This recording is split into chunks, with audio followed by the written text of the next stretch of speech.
علما وبارك لنا في علمنا وارزقنا الإخلاص في القول والعمل كاملا وعلما نافعا لا ينسى وتوفيقا دائما وصحة ويقينا وعافية. اللهم افتح لنا كل خير واجعلنا مفاتيح الخير مغاليق الشر آمين يا رب العالمين. Kita lanjutkan majelis ta'liq ala kitab At-Tajrid As-Sharih karya Al-Imam Az-Zabidi yang wafat pada tahun 893 rahimahullahu ta'ala. Dan kita sudah selesai membahas tentang fadlis salati fi Masjid Makkah wal Madinah. Maka kita lanjutkan Kitabul Amali fi Salati. Laras nggih? Kitab tentang amal di dalam salat. Dalam naskah yang lain, Kitabul Isti'anati fis Salati. Kitab minta bantuan dengan tangan kita di dalam salat. Maksudnya menggerakkan tangan untuk suatu keperluan di dalam salat. Jadi boleh di dalam salat kita melakukan suatu amalan yang keluar dari aktivitas salat apabila memang diperlukan. Hadis 630 dalam kitab saya, dalam kitab antum mungkin berbeda. An Abdullah bin Mas'ud radhiyallahu anhu qala kunna nusallimu 'ala an-nabiy sallallahu alaihi wasallam wa huwa fi as-salati fayaruddu 'alaina. فلما رجعنا من عند النجاشي سلمنا عليه فلم يرد علينا وقال إن في الصلاة شغلا. Jadi di awal Islam boleh salam ketika sedang salat, tetapi kemudian dihapus oleh Nabi SAW.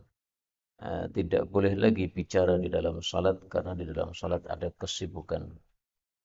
Roja'na, kami pulang min indin Najasyi, dari hadapan Raja Najasyi. Ini maksudnya pulang ke Madinah, bukan pulang ke Mekah. Karena ada dua kali pulang. Yang pertama pulang dari Ethiopia ke Mekah. Yang kedua pulang dari Ethiopia ke Madinah. Nah ini maksudnya pulang ke Madinah. Dari mana taunya? Dari hadis berikutnya, hadis 631. Wa fi riwayatin an Zaid bin Arqama radhiyallahu anhu qala kana ahaduna yukallimu sahibahu fi sholati hatta nazalat hafidhu 'ala shalawati was salatil wusta wa qumu lillahi qanitin wa umirna bisukut. Nah, ayat ini turunnya setelah Nabi hijrah ke Madinah. Ayat ini madaniyah. Berarti roja'na pulang tadi itu adalah pulang ke Madinah. Hafidhu 'ala shalawat, jagalah salat-salat, yaitu waktunya dijaga, jangan keluar dari waktunya. Wassalatil wusta maksudnya adalah salat asar menurut jumhur ulama. Tapi ini masalah khilafiyah. Sebagian ulama mengartikan salatul wusta adalah salat subuh dan ada lagi pendapat yang lain-lain sangat banyak. Kemudian kumu, berdirilah, maksudnya salatlah, maka ini termasuk dzikrul juz'i wa iradatul kull. Disebutkan sebagiannya yaitu berdiri, yang dimaksud semuanya adalah salat. Lillahi, karena Allah, yaitu ikhlas karena Allah. Qanitin, dalam keadaan khusyuk. Qanitin termasuk lafal mushtarak sehingga memiliki makna yang banyak. Ada yang mengartikan khusyuk dan itulah makna yang paling populer. Ada yang mengartikan qanitin diam dan itulah dalilnya hadis ini karena dijelaskan di sini fa umirna bisukut, berarti qanitin ay sakitin. Tetapi sakitin dengan khusyin itu adalah mutalaziman, saling berkaitan. Karena kalau orang khusyuk dalam salatnya tidak akan dia berkata-kata kepada manusia di dalam salat tersebut. Salah satu makna kunut adalah berdiri. Sebagaimana dalam hadis yang sahih, Rasulullah ditanya, salat apa yang paling utama? Beliau mengatakan, tulul kunut, lamanya berdiri. Dan ijma' para ulama bahwa tulul kunut di situ maksudnya bukan khusyuk, tetapi berdiri. 632 dalam kitab saya, wa an Mu'aiqib radhiyallahu anhu anna Nabiy sallallahu alaihi wasallam qala fir rajul yusawwit turaba haitsu yasjud. Seseorang meratakan tanah di tempat dia sujud, yaitu di area wajah yang akan dia sujudi. Karena zaman dulu masjidnya dari tanah. Qala in kunta fa'ilan fawahidah. Kalau kamu harus melakukannya, maka sekali usap saja. Hadis ini menunjukkan bolehnya mengusap area tempat sujud apabila diperlukan, tetapi hanya diizinkan satu kali. Karena kalau berkali-kali ini melenyapkan kekhusyuan. Kemudian perbuatan ini mengusap debu pada area sujud, ini hukumnya adalah makruh menurut mayoritas para ulama. Menyelisih mereka Imam Malik rahimahullah yang mengatakan la ba'sa, tidak apa-apa alias tidak makruh. Nah, barangkali Imam Malik rahimahullah belum mengetahui hadis ini, belum sampai kepada beliau hadis ini. Demikian dijawab oleh para ulama rahimahumullah taala. 633 wa an Abi Barzah al-Aslami radhiyallahu anhu annahu shalla yawman fi ghazwatin, dalam satu perang, ini maksudnya perang melawan Khawarij di Harura, satu kota di Kufah. Walijamu dabbatihi, adapun tali ikat kendaraannya biyadihi, di tangannya. Faja'alatid dabbatu tunazi'uhu, maka dabbah tadi menarik beliau, wa ja'ala yatba'uha, dan dia pun mengikuti dabbah itu. Ini kaitannya dengan bab adalah isti'anah bil yad fis shalah. Dia pakai tangannya untuk menarik kudanya pada saat salat tadi. Dalam riwayat yang lain disebutkan bahwasanya thumma raja'al qahqara, kemudian dia mundur ke belakang, kembali ke safnya lagi. Jadi setelah ditarik, kudanya maju ke depan, dia ikut maju, tapi kemudian mundur lagi. Nah, maka maju mundur seperti ini ketika diperlukan, dan itu sedikit tidak masalah. Adapun ketika gerakannya banyak, nah maka tidak diizinkan. Tapi kalau gerakannya sedikit, maka tidak masalah berdasarkan hadis ini. Adapun pembatasan dalam mazhab Syafi'i, minimalnya adalah 2 kali. Kalau 3 kali berturut-turut maka salatnya batal. Maka ini dijawab oleh beberapa ulama, tidak ada dalil yang sangat jelas yang menunjukkan batalnya salat kalau gerakannya lebih gerakannya 3 kali berturut-turut. Tapi untuk ihtiyat, ya kita biasakan kalau bergerak di dalam salat jangan lebih dari 2 kali berturut-turut untuk menghindari khilafiyah tersebut. Faqila lahu fi dzalika faqala inni ghazawtu ma'a Rasulillah sallallahu alaihi wasallam 6 ghazawatin aw qala 7 ghazawatin wa 8 wa syahidtu taysirahu, dan saya menyaksikan pemudahan Nabi Muhammad sallallahu alaihi wasallam. Artinya dalam masalah gerakan salat dan masalah-masalah yang lain oleh Nabi dimudahkan, tidak mudah-mudah dibatalkan seperti yang kalian yakini. Wa inni in kuntu an uraji'a ma'adabbati, bahwasanya saya menarik kendaraan saya, ahabbu ilayya min an ada'aha, lebih saya sukai daripada saya membiarkan kendaraan itu, tarji'u ila ma'lafiha, kembali ke tempatnya semula. Fayashukku alayya, maka itu memberatkan kepada saya karena akan mencarinya ke tempat yang jauh. Jadi daripada setelah sholat saya harus mencari-cari kuda ke tempat yang jauh, itu memberatkan saya.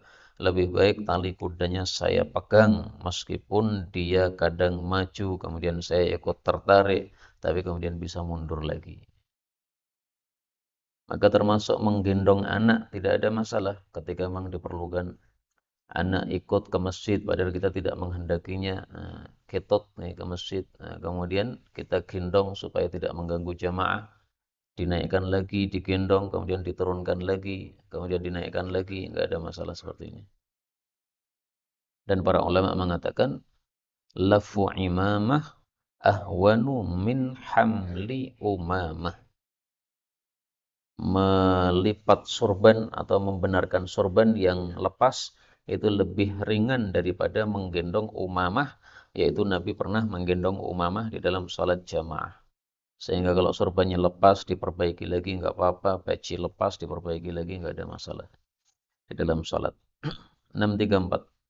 Wa an Aisyah radhiyallahu anha annaha dzakarat hadits al-khusufi wa qala fi hadhihi riwayah ba'da qawlihi wa laqad ra'aytu an-nara yahtimu ba'daha ba'dan. Saya melihat api neraka itu meremukkan sebagiannya terhadap sebagian yang lain.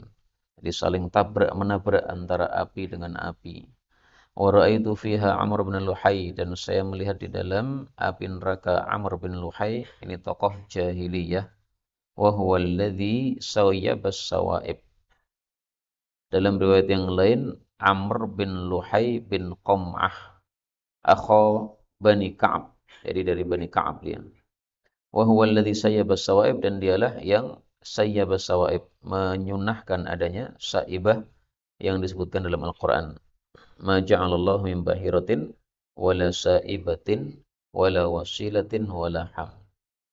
Saibah itu binatang yang dibiarkan, tidak boleh ditunggangi, tidak boleh dilarang kalau dia makan apapun di masyarakat, karena sudah dinazarkan oleh seseorang yang menazarkan sesuatu.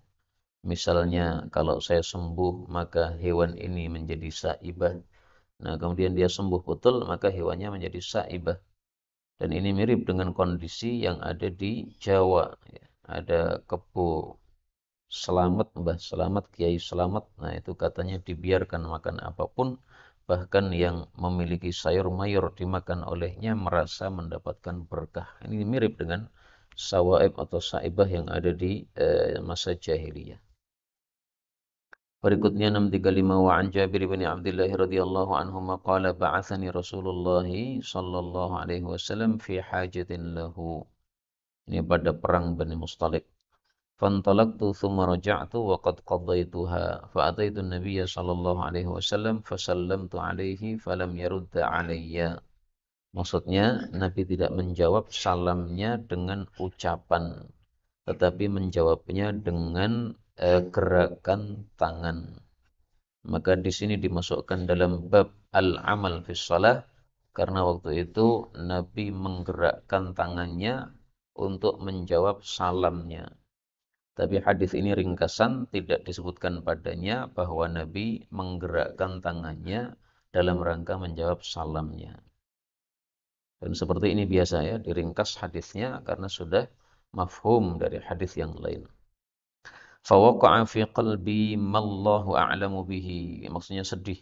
Faqultu fi nafsi la'alla Rasulullah sallallahu alaihi wasallam wajada alayya ay ghadaba alayya. Marah kepada saya. Anni abta'tu alaihi, karena saya lambat tidak segera datang. Thumma sallamtu alaihi falam yarudda alayya fawaqa'a fi qalbi ashaddu minal marratil ula. Thumma sallamtu alaihi faradda alayya. Kemudian saya salam lagi, dijawab oleh Nabi. Ini maksudnya selesai salat. Di salamnya Jabir 3 kali, 2 kali di dalam salat, 1 kali setelah selesai salat. Faqala, lalu beliau bersabda menjelaskan, innama man'ani an arudda alaik, menghalangi saya untuk menjawab salammu, anni kuntu usalli, karena saya sedang salat. Dan ini dalil bahwasanya hendaklah kita melenyapkan kesedihan orang yang sedih. Karena Rasulullah SAW mengetahui susahnya Jabir ketika tidak dijawab salamnya oleh beliau. Maka beliau pun menjelaskan, ya saya tidak marah kepada kamu, tapi semata-mata karena tadi sedang salat. Dan ini dilakukan juga oleh Nabi dalam banyak kasus. Misalnya dalam kasus Sa'ab bin Jathamah, yang dia memberikan hadiah kepada Nabi berupa apa? Keledai. Nah, kemudian Nabi menolaknya. Maka Sa'ab kelihatan wajahnya susah. Maka beliau menjelaskan, saya tidak menolaknya karena benci kepada kamu, bukan, tapi karena semata-mata sedang ihram. Nah, orang ihram tidak boleh dihadiahi keledai yang masih utuh, karena berarti menunjukkan dia berburu keledai tadi karena untuk si ihram tersebut. Wa kana ala rahilatihi mutawajjihan ila ghairil qiblah, menunjukkan bolehnya salat sunnah tidak menghadap kiblat apabila dilakukan di atas kendaraan, dan ini sudah pernah dibahas. Berikutnya 636 wa Nabi Hurairah radhiyallahu anhu qala nahan Nabi sallallahu alaihi wasallam ay yusalli ar-rajulu mukhtasiran. Ikhtisar ada dua makna. Yang pertama yang masyhur yaitu meletakkan tangan pada khasirah, pada lambung atau berkacak pinggang. Tafsiran yang kedua, ikhtisar maksudnya isra', mempercepat salat. Jadi salat terlalu cepat. Seperti ikhtisar kitab, meringkas kitab yang panjang jadi pendek. Adapun hikmahnya kenapa dilarang salat dalam keadaan berkacak pinggang? Pertama, karena menunjukkan tidak khusyuk. Yang kedua, karena konon iblis diturunkan dari surga dalam keadaan berkacak pinggang. Yang ketiga, karena Yahudi biasa melakukannya, sehingga dilarang kita menyerupai orang-orang Yahudi. Kitab Sujudil Quran. Ada pembahasan sebelum dilanjutkan Sujudil Quran? Sujud sahwi.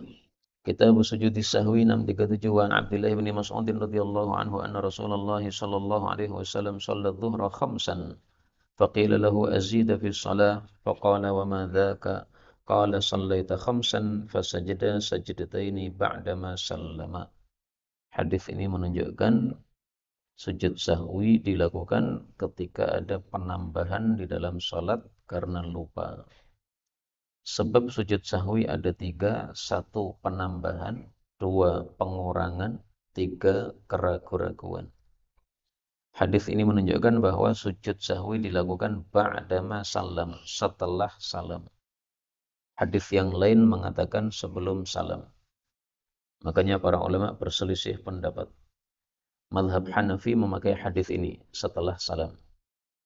Mazhab Syafi'i memakai hadis yang lain sebelum salam. Mazhab Maliki mengkompromikan antara keduanya. Kalau kesalahannya adalah penambahan seperti di sini khamsan, maka sahwinya ba'da, setelah. Kalau kesalahannya adalah kekurangan, maka sujud sahwinya sebelum salam. Pendapat qadim Imam Syafi'i adalah mukhayyar, bebas, boleh sebelum salam, boleh setelah salam. Dan pendapat qadim mazhab Syafi'i ini yang dipilih oleh Al-Imam Al-Baihaqi rahimahullahu ta'ala, dan itu juga yang dipilih oleh banyak dari masyayikhuna, di antaranya adalah Syekh Wahid Bali hafizahullahu ta'ala. Karena itu boleh bebas setelah salam atau sebelum salam. Mazhab yang paling susah adalah mazhabnya Imam Ahmad bin Hanbal.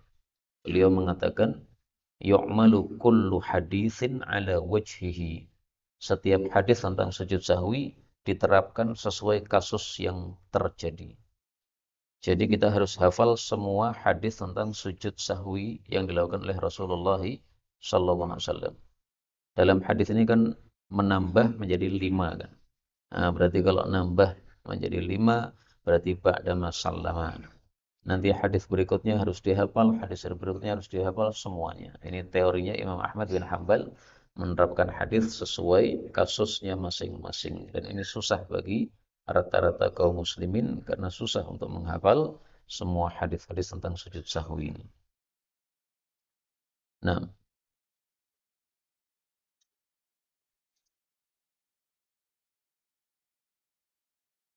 sujud sahwi hukumnya menurut mayoritas para ulama adalah sunnah. Menurut sebagian ulama adalah wajib. Menurut sebagian yang lain diperinci. Perincinya bagaimana? Kalau yang ditinggalkan adalah yang wajib, maka sujudnya wajib. Kalau yang ditinggalkan adalah sunnah, maka sujudnya adalah sunnah. Jadi masih ada khilaf juga di antara para ulama apa hukum sujud sahwi ini. Kalau jumhur secara umum sunnah. Nah, Astagfirullahaladzim. Atau kemudian dalam hadis ini para sahabat mengikuti Nabi sholat 5 rakaat. Ini tidak boleh kita tiru karena para sahabat Nabi mengikuti sholat Nabi 5 rakaat. Ini karena masih ada perubahan-perubahan dalam syariat Islam di masa Nabi SAW. Sekarang sudah tidak mungkin ada perubahan syariat Islam sehingga kalau kita ngikuti imam sholat 5 rakaat padahal tahu salah, sholatnya batal. Jadi kalau imamnya salah 5 rakaat, maka kita tasbihi subhanallah. Kalau imamnya nekat, maka kita duduk tahiyat menunggu sampai imamnya salam. Kalau kita ikut berdiri padahal tahu, sholatnya batal. Kalau kita juga ragu-ragu seperti imam, maka sholatnya sah. Jadi kaidahnya adalah menambah di dalam sholat padahal tahu kalau itu salah, itu membatalkan sholat. Sengaja sholat 5 rakaat di dalam sholat duhur, maka sholatnya batal. 638 wa an Ummi Salamah radhiyallahu anha qalat sami'tu an-nabiy sallallahu alaihi wasallam yanha 'anil rak'ataini ba'dal 'ashr, menunjukkan larangan salat setelah azhar. Thumma ra'aituhu yusallihima wa kana 'indi minal ansar fa arsaltu ilaihi al-jariyata fa qultu qumi bi janbihi fa quli lahu taqulu laka Ummu Salamah ya Rasulullah sami'tuka tanha 'an hataini wa araka tusallihima, menunjukkan bolehnya bicara kepada orang yang salat apabila diperlukan. Fa in asyara biyadihi fastakhiri anhu, menunjukkan bolehnya isti'anah di dalam salat dengan yad, dengan tangan, atau bolehnya menggerakkan tangan di dalam salat apabila diperlukan. Fa fa'alatil jariyatu fa asyara biyadihi fastakharat anhu. Falamma sarafa qala ya binta Abi Umayyah. Binta Abi Umayyah adalah Ummu Salamah. Abu Umayyah namanya Suhail, maka Ummu Salamah binti Suhail namanya adalah Zainab binti Suhail, Hindun binti Suhail. Sa'alti 'anil rak'ataini ba'dal 'ashr wa innahu atani nasun min Abdil Qais fashaghaluni 'anil rak'ataini allataini ba'da adh-dhuhri fahuma hatani, menunjukkan bolehnya mengganti salat yang terlewat diganti setelah asar dengan syarat setelah asarnya belum sampai kuning matahari. Tapi kalau sudah kuning matahari, maka sudah tidak boleh salat tersebut. Kemudian masalah ini khilafiyah. Menurut mayoritas para ulama tidak boleh salat setelah asar. Menurut minoritas ulama tidak boleh salat asar apabila sudah kuning matahari. Dan hadisnya sahih dari Abu Dawud, dari Ali bin Abi Thalib, bahwasanya Nabi SAW melarang salat setelah asar kecuali kalau matahari masih putih, sehingga yang dilarang itu hanya ketika sudah kuning saja. Menunjukkan juga bahwasanya salat sunnah itu bisa juga diqadha, tidak hanya salat wajib yang diqadha. Dan hukumnya sama dengan salat sunnahnya. Kaidahnya mengatakan al-qadha'u yahkil ada. Hukum qadha sama dengan hukum adanya. Kalau adanya wajib, qadha'nya wajib. Kalau adanya sunnah, qadha'nya sunnah.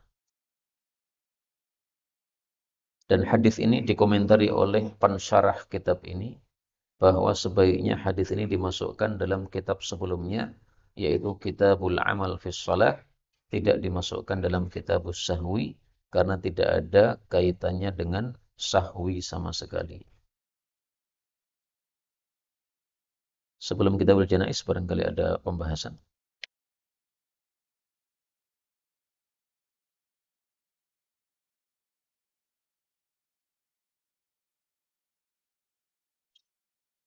Kemudian tobat. Ada orang sudah 10 tahun tidak sholat, kemudian tobat.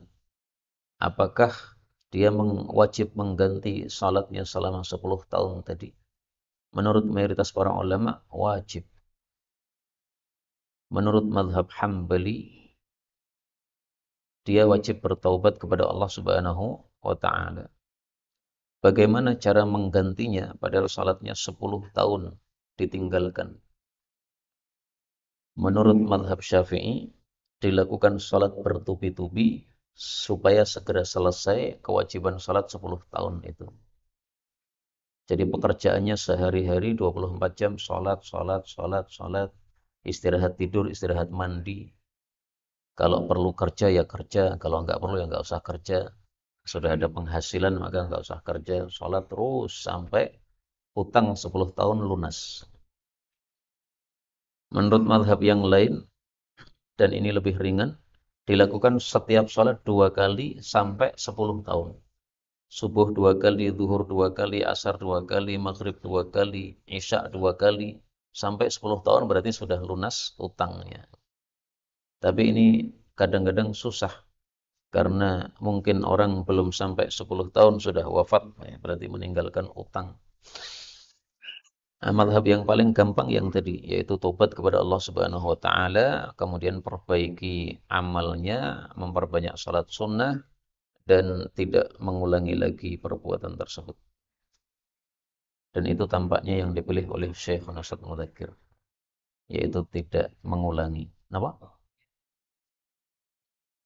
Kalau mazhab Syafi'i tidak. Jadi 24 jam itu mengganti itu salat itu. Tapi kalau mazhab yang lain tadi ya zuhur-zuhur, asar-asar, maghrib-maghrib, isya-isya. Kitabul Janaiz, kitab tentang jenazah-jenazah.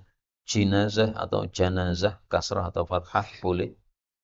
Dan artinya adalah keranda yang di atasnya ada mayit. Kalau cuma mayit saja tidak disebut jenazah, tapi disebut mayit. Kalau cuma kerandanya saja tidak disebut jenazah, tapi disebut na'syun atau sarirun.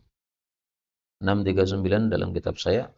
Wa Nabi Dzar radhiyallahu anhu qala Rasulullah sallallahu alaihi wasallam atani atin, maksudnya malaikat Jibril alaihi salatu wassalam, min Rabbi fa akhbarani aw qala basyarani, ini berarti wahyu, annahu man mata min ummati la yusyriku billahi syai'an dakhalal jannah. Qultu wa in zana wa in saraq, qala wa in zana wa in saraq.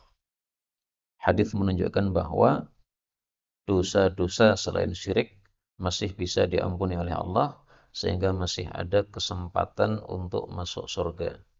Adapun mati membawa syirik seperti Abu Talib, maka tidak akan masuk surga.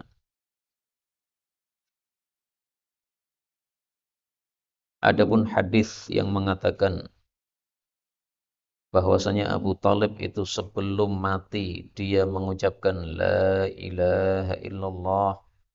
Seorang sahabat Nabi mengatakan, demi Allah saya mendengar dia mengucapkan la ilaha illallah. Riwayat Ibnu Ishaq di dalam kitab sirahnya, itu hadis yang dhaif, dan yang sahih adalah bahwasanya dia mati tidak mengucapkan la ilaha illallah. Ijma' para ulama mengatakan innaka la tahdi man ahbabta, itu Abu Talib. Berarti dia mati kafir. Dalam Sunan Abu Dawud, Ali mengatakan inna syaikhad dhal qad mata, mbah tua yang sesat sudah mati, yaitu bapaknya sendiri. Sahih dalam Bukhari bahwasanya Nabi mengatakan innahu fi dhahdah, sesungguhnya Abu Talib itu berada di lapisan paling atas neraka. Nah, ini semuanya menunjukkan bahwa dia matinya mati kafir, na'udzubillahi minasyarri dzalika. Nah, qultu Abu Dzar qala Rasulullah sallallahu alaihi wasallam. Jadi bukan qultu Nabi kemudian qala Jibril, bukan. 640 wa Abdullah bin Mas'ud radhiyallahu anhu qala Rasulullah sallallahu alaihi wasallam man mata yusyriku billahi syai'an dakhala an-nara. Wa qultu ana, maksudnya istimbat. Man mata la yusyriku billahi syai'an dakhala al-jannah. Tapi dalam riwayat Muslim ada yang sebaliknya. Justru sabda nabinya adalah man mata la yusyriku billahi syai'an dakhala al-jannah. Istimbatnya man mata yusyriku billahi syai'an dakhala an-nar. 641 wa 'anil Bara' ibn Azib radhiyallahu anhu qala amarna Nabi sallallahu alaihi wasallam bi sab'in wa nahana an sab'in. Saya menulis kitab dengan judul Al-Ahadits Al-Adadiyah. Hadis-hadis yang menyebutkan jumlah-jumlah. Dan ini menunjukkan cerdasnya Nabi dalam mengajarkan ilmu.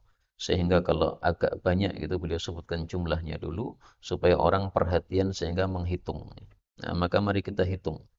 Amarona bittiba'il janais, mengikuti jenazah. Ini satu. Yang kedua, wa iyadatil marid, menjenguk orang sakit. Ini dua. Wa ijabatid da'i, mendatangi undangan orang yang mengundang. Ini tiga. Dan ini kalau walimah maka hukumnya wajib. Kalau selain walimah maka hukumnya sunnah menurut jumhur ulama. Menyelisih mereka Ibnu Umar. Dia anggap wajib semua undangan makan. Yang keempat, wa nasril mazlum, menolong orang yang terzalimi. Yang kelima, ibraril muqsim, menuruti orang yang bersumpah, atau al-muqsim atau al-qasam, ya sama-sama sahih. Maksudnya kalau ada orang bersumpah kepada kita minta bantuan misalnya, maka kita turuti supaya dia tidak usah membayar kafarah sumpahnya. Demi Allah, tolong Anda bantu saya. Nah, kita bantu betul. Yang keenam, raddis salam. Yang ketujuh, tashmitil atis, mendoakan orang yang bersin, maksudnya kalau mengucapkan alhamdulillah. Adapun kalau tidak mengucapkan alhamdulillah, maka tidak kita doakan. Adapun kalau kita ragu-ragu apakah mengucapkan alhamdulillah ataukah tidak, karena tidak jelas, maka Ibnu Umar menjawab, yarhamukallah in kunta hamidallah. Semoga Allah merahmati kamu kalau kamu tadi memuji Allah Subhanahu wa ta'ala. Ini sudah benar 7 hal. Wa nahana an, satu, aniyatil fiddah, wadah perak. Dalam hadis yang lain juga wadah emas. Yang kedua, khatamid zahab, cincin emas, ini untuk laki-laki. Yang ketiga, al-harir, sutra, ini juga untuk laki-laki. Yang keempat, ad-dibaj, itu sutra dibaj, karena sutra itu bermacam-macam. Maka ada sutra dibaj, ini termasuk sutra yang istimewa. Wal qasi, sutra qas, yang dibuat di kota Qas, maka dinisbatkan kepada kota tersebut, al-qasi. Ada juga yang mengartikan qasi adalah sutra jelek. Maka kalau diartikan sutra jelek, berarti sebaliknya dibaj. Dibaj itu yang sutra istimewa, qasi ini sutra yang jelek. Berarti maksudnya semua jenis sutra, jelek, biasa, atas, semuanya adalah dilarang. Adapun istabrok, ini nomor 6, itu adalah sutra tebal, sebagaimana disebutkan dalam Quran, min sundus wa istabrok. Sundus tipis, istabrok tebal. Jadi Arabnya dengan terjemahannya serupa ya. Sundus tipis pakai sin, istabrok tebal pakai ba atau b. Nah, berarti cuma ada 6, kurang 1. Yang ketujuh, ini disebutkan dalam hadis yang lain, yaitu dilarang dari mayasir. Mayasir itu adalah lemek dari sutra di atas pelana. Di pelana kuda biasanya ditambahi lemek. Nah, lemeknya itu dibuat dari sutra, itu yang dilarang. Kalau dari selain sutra maka dipersilahkan.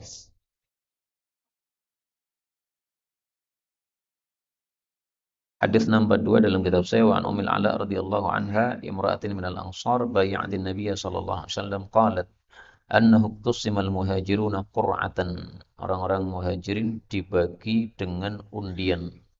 Maksudnya dibagi ini untuk di tempat tinggalkan di rumah-rumah orang Ansar, karena muhajirin tidak punya rumah di Madinah. Fatara lana, maka jatuh pada kami Uthman bin Maz'un. Jadi undiannya jatuh pada Ummul Ala. Fa'anzalnahu fi abiyatina fawaji'a waja'ahu alladhi tuwfiya fi, sakit. Falamma tuwfiya wa ghussila wa kuffina fi athwabihi dakhala Rasulullah sallallahu alaihi wasallam faqultu rahmatullah alaika Abas Sa'id. Menunjukkan bolehnya bicara kepada orang yang sudah mati dengan doa seperti ini. Fasyahadati alaika laqad akramakallah. Faqala Nabi sallallahu alaihi wasallam, wa ma yudriki anna Allah qad akramahu. Nah, jadi Nabi hanya mengingkari kalimat yang kedua. Tapi kalimat pertamanya mendoakan atau mengajak bicara orang mati tidak dilarang, tidak diingkari oleh Nabi sallallahu alaihi wasallam. Dan Nabi sendiri juga pernah bicara kepada orang yang sudah mati, yaitu pada saat bicara kepada orang-orang yang dimasukkan di sumur Badar. Demikian juga Nabi bicara kepada cucunya yang sudah mati, wa inna bi firaqika ya Ibrahim ya lamahzunun. Sesungguhnya kami pisah denganmu, kami sedih. Faqultu bi abi anta ya Rasulullah, faman yukrimuhu Allah. Faqala amma huwa faqad ja'ahu al-yaqin ay al-maut. Wallahi inni la arju lahul khair ay al-jannah. Wallahi ma adri wa ana Rasulullah ma yuf'alu bi. Saya sendiri tidak mengetahui apa yang akan diperbuat kepada saya di akhirat kelak. Ini sesuai dengan surat Al-Ahqaf ayat 9. Wa ma adri ma yuf'alu bi wala bikum. Tapi surat itu diturunkan sebelum surat Al-Fatah. Surat Al-Fatah mengatakan liyaghfira lakallahu ma taqaddama min dzambika wa ma ta'akhkhara wa yutimma ni'matahu 'alaika wa yahdiyaka shiratan mustaqima. Jadi setelah itu Nabi mengetahui bahwa semua dosanya sudah diampuni oleh Allah Subhanahu wa taala sehingga pasti masuk surga. Qalat fa wallahi la uzakki ahadan ba'dahu abadan. Kalau ingin mentazkiyah seseorang, maka dalam hadis yang lain Nabi sebutkan wallahu hasibuhu. Allah yang akan menghisapnya. Saya tidak mengetahui hakikatnya, maksudnya begitu. Dalam riwayat Bukhari juga ya. Man kana minkum madihan akhahu la mahalata falyaqul ahsibu fulanan wallahu hasibuhu. Siapa yang ingin memuji seseorang, maka hendaklah mengatakan saya menyangka fulan itu begini dan begitu, sementara Allah lah yang akan menghisapnya. Nomor 3. Wa an Jabirin radhiyallahu anhu qala lama qutila abi. Tatkala bapak saya Abdullah bin Haram dibunuh, maksudnya dalam perang Uhud, dan waktu itu tubuhnya dipotong-potong, dimutilasi oleh orang-orang musyrik. Ja'altu akshifu thawba an wajhihi abki, menunjukkan bolehnya membuka wajah orang yang sudah mati apabila diperlukan. Wa yanhauni anhu, yaitu anil buka. Wan nabiyyu sallallahu alaihi wasallam la yanhani. Menangis tidak dilarang karena menangisnya cuma menangis biasa. Yang dilarang adalah menangis yang disertai dengan ratapan. Karena Rasulullah sallallahu alaihi wasallam menegur Ummu Aiman yang meratapi mayit. Sementara Ummu Aiman mengatakan, Anda juga menangis. Maka Rasulullah menjawab, saya tidak menangis. Artinya saya tidak menangis seperti yang kamu lakukan, yaitu meratap. Saya menangis biasa. Nah, di sini tidak dilarang oleh Nabi karena menangisnya menangis biasa. Faja'alat ammati Fatimatu tabki. Faqala Nabi SAW, tabkin aw la tabkin, ma zalatil malaikah tudhilluhu bi ajnihatiha hatta rafa'tumu. Masih dinaungi oleh malaikat, dinaungi dari panasnya matahari. Karena waktu itu di medan Uhud, sehingga medannya terbuka, ada terik matahari. Sampai diangkat masih dinaungi oleh para malaikat. Dan Abdullah, bapaknya Jabir, ini termasuk dari orang-orang yang dijamin masuk surga. Karena Rasulullah SAW menjelaskan dalam hadis yang lain, bahwasanya bapaknya Jabir ini diajak bicara langsung oleh Allah Subhanahu wa taala. Kemudian ditanya, apakah kamu pengen sesuatu? Ternyata dia pengennya balik ke dunia untuk mengalami mati syahid yang kedua. Maka tidak diizinkan oleh Allah Subhanahu wa taala. Akhirnya bapaknya Jabir minta kepada Allah, tolong disampaikan kondisi saya kepada orang-orang yang belum wafat. Maka Allah menurunkan ayat, وَلَا تَحْسَبَنَّ الَّذِينَ قُتِلُوا فِي سَبِيلِ اللَّهِ أَمْوَاتٍ بَلْ أَحْيَاءٌ عِنْدَ رَبِّهِمْ يُرْزَقُونَ.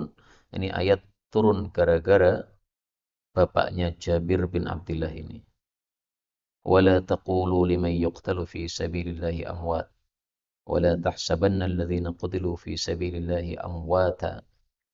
Dua ayatnya. 44 wa Nabi Hurairah radhiyallahu anhu anna Rasulullah sallallahu alaihi wasallam na'an Najasyi, melelayukan Raja Najasyi namanya Ashamah An-Najasyi, fil yaumil ladzi mata fihi, pada hari kematiannya, matinya tahun 9 Hijriyah.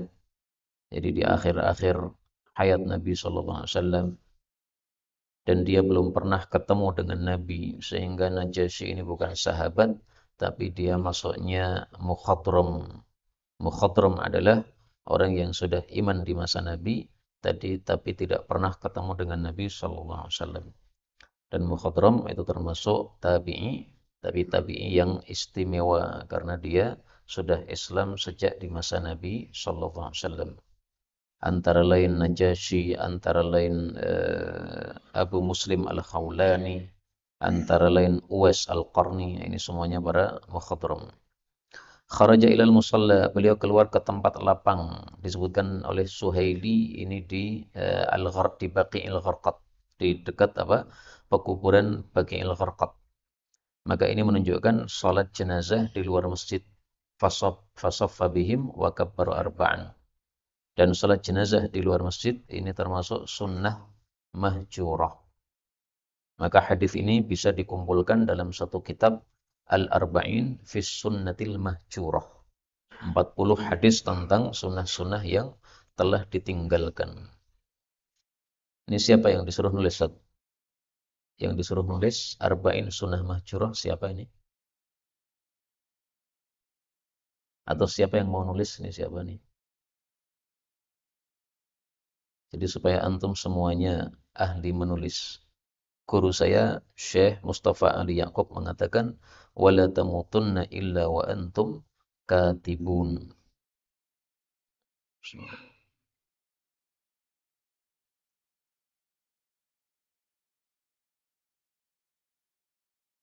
Ustazah Ismiati itu nulis 2 kitab, satunya Mukhtasar Usul Fikih, satunya Tafsirul Quran bil Quran. Nah, kemarin saya upload di Kutubul Indonesiyin, Al-Kutubul Arabiyah lil Indonesiyin, itu saya lihat sudah ada 60 yang membacanya, 60 orang. Insya Allah kalau dibiarkan kitab itu akan lama-lama dibaca banyak orang. Ini pahalanya mengalir kepada yang menulisnya insya Allah ta'ala.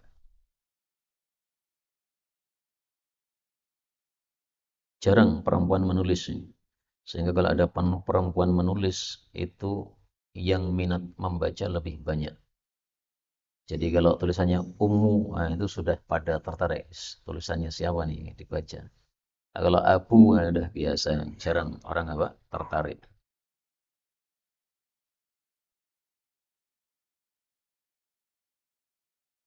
Ustaz Zakaria ya, Arba'in Sunnah Mahjurah. Ya, nah waktunya 1 bulan. Berarti pertemuan berikutnya udah bisa kita baca di sini. Kalau susah ya dibagi ya. Antum 20, nah, sebelahnya 20. Nah, 20 pas 40. Atau sama istri, 20 suami, 20 istri. Nah, enaknya kalau istrinya ustazah gitu. Bisa joinan. Tapi saya belum berhasil ngajak istri saya nulis. Karena dia terkesan dengan perkataan Syekh Ahmad Syihabi. Syekh Ahmad Syihabi saya tanya, Syekh, kata tasyai'an, beliau mengatakan, Al-Kuttabu kathir, wal-Qurra qalil. Nah, maka beliau katakan lebih bagus banyak membaca daripada nulis atau membaca. Tapi menurut saya menulis itu wajib membaca. Tidak mungkin kita menulis kalau tidak membaca. 45 wa an Anas radhiyallahu anhu qala Nabi sallallahu alaihi wasallam akhadha ar-rayata Zaidun. Dalam perang ada rayah, bendera besar, ada liwa, bendera kecil. Zaid maksudnya Zaid bin Harithah, anak angkat Nabi sallallahu alaihi wasallam. Ini dalam perang Mu'tah yang terjadi pada 9 Hijriah. Fa'usiba, maka maksudnya dia mati. Thumma akhadaha Ja'far bin Abi Thalib, kakaknya Ali bin Abi Thalib, fa'usiba. Ja'far ini lakopnya adalah Abul Masakin. Sebagaimana Zainab istri Nabi, lakopnya adalah Ummul Masakin. Karena Ja'far bin Abi Thalib ini sangat suka untuk mengunjungi orang-orang miskin, mengajak mereka makan di rumahnya, dan menyajikan apapun yang dia mampu kepada mereka. Maka disebut sebagai Abul Masakin. Thumma akhadaha Abdullah bin Rawahah fa'usiba wa inna aynai Rasulillah sallallahu alaihi wasallam la tadhrifan, menunjukkan bolehnya menangis apabila tanpa rataban. Thumma akhadaha Khalid bin al-Walid min ghairi imratin ay min ghairi amrin nabi, tanpa diperintahkan oleh Nabi sallallahu alaihi wasallam. Fafutiha lahu, lalu dimenangkan untuknya. Kemenangannya Khalid dalam perang Mu'tah itu adalah berhasil membawa pulang pasukan kaum muslimin tanpa bisa dihabiskan oleh musuh. Jadi bukan menang alias orang-orang kafir kalah, tidak ya. Karena jumlahnya tidak imbang, umat Islam cuma 3.000, sementara orang-orang kafir itu berlipat-lipat, mungkin 10 kali lipat atau lebih, sehingga tidak imbang sama sekali perang tersebut. Nah, maka Khalid bin Walid berhasil membawa pulang kaum muslimin, itu dianggap oleh Nabi sebagai futihalahum. Karena orang-orang kafir ini mengira bahwasanya ada bantuan tambahan dari Madinah, sehingga mereka tidak berani mengejar. Kalau mereka tahu bahwa itu ternyata taktiknya Khalid, mereka akan kejar kaum muslimin, dibasmi 3.000 ini. Nah, Khalid kan pencarkan pasukannya, ada yang di selatan, ada yang di utara, ada yang di timur. Kemudian semuanya suruh untuk datang rame-rame sehingga debu beterbangan. Nah, sehingga dikira ini ada bantuan baru dari Madinah, sehingga ciut nyalinya para orang-orang kafir tidak berani menghabisi kaum muslimin saat itu. 46 wa anhu radhiyallahu anhu qala qala Nabi sallallahu alaihi wasallam ma minan nasi min muslimin yatawaffa lahu thalathun lam yablughul hingsa. Kematian 3 anak yang belum balik illa adkhalahu Allahul jannata bi fadli rahmatihi iyyahum, maka masuk surga. Kata-kata 3 ini bukan pembatasan karena kaidahnya al-adadu la mafhuma lahu. Seorang sahabat Nabi bertanya, "Wathnani?" Beliau menjawab, "Wathnani." Ummu Salamah bertanya, "Wathnani?" Beliau menjawab, "Wathnani." Jadi minimal sudah ada 2 orang yang bertanya. Kalau matinya 2 orang maka tetap masuk surga. Dan matinya 1 orang pun juga tetap masuk surga. Kemudian di sini disebutkan lam yablughul hingsa, belum balik.